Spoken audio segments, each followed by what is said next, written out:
বাংলাদেশ জাতীয়তাবাদী যুবদলের ৪৭তম প্রতিষ্ঠাবার্ষিকী উপলক্ষে কেন্দ্রীয় যুবদলের কর্মসূচি হিসেবে নারায়ণগঞ্জের রূপগঞ্জ উপজেলা যুবদলের উদ্যোগে free medical camp, blood group নির্ণয় ও স্বেচ্ছায় রক্তদান কর্মসূচি পালন করা হয়েছে। ২৮শে অক্টোবর মঙ্গলবার উপজেলার মুড়াপাড়া ইউনিয়নের দাড়িকান্দি ঈদগাহ মাঠে এ কর্মসূচি পালন করা হয়। বেলা ১১টায় রূপগঞ্জ উপজেলা যুবদলের আহ্বায়ক আমিনুল ইসলাম প্রিন্স এই কর্মসূচির উদ্বোধন করেন। এ সময় উপস্থিত ছিলেন রূপগঞ্জ থানা যুবদলের যুগ্ম আহ্বায়ক রাজীব ভূঁইয়া, আহ্বায়ক কমিটির সদস্য মিরাজ হোসেন, মুড়াপাড়া ইউনিয়ন যুবদলের সভাপতি কামাল হোসেন, সাধারণ সম্পাদক অবায়দুর রহমান রকি,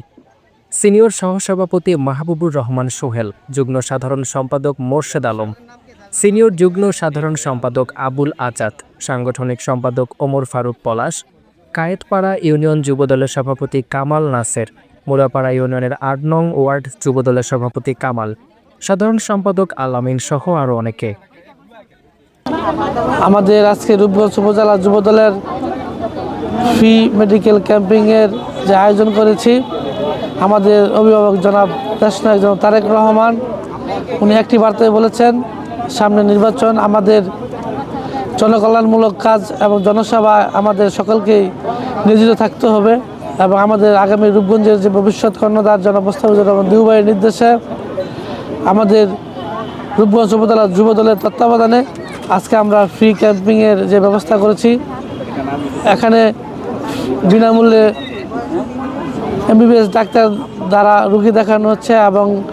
তার ব্লাড নির্ণয় এবং ডায়াবেটিক্সের যে পরীক্ষা এবং এখানে গাইনি বিশেষজ্ঞ এবং শিশু বিশেষজ্ঞ ডাক্তার দ্বারা আজকে যে আমাদের রূপগঞ্জ উপজেলা যুবদলের পক্ষ থেকে আমরা সেবা দানের জন্য যে কর্মসূচি নিয়েছি, আমাদের একটাই লক্ষ্য, জনকল্যাণমূলক কাজ, মানুষের যাতে সেবা আমরা আগামী আমাদের রাষ্ট্রনায়ক তারেক রহমানের যে বার্তা, সেটার মূল লক্ষ্যে আমরা আজকে এই রূপগঞ্জ উপজেলা যুবদলের এই ফ্রি ক্যাম্পিংয়ের উদ্যোগ নিয়েছি এবং সেটা বাস্তবায়নের লক্ষ্যে আমরা সকলে এখানে কাজ করে যাচ্ছি।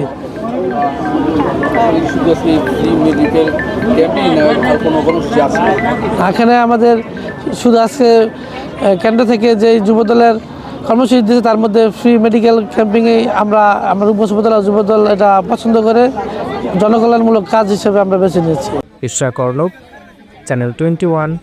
রূপগঞ্জ, নারায়ণগঞ্জ।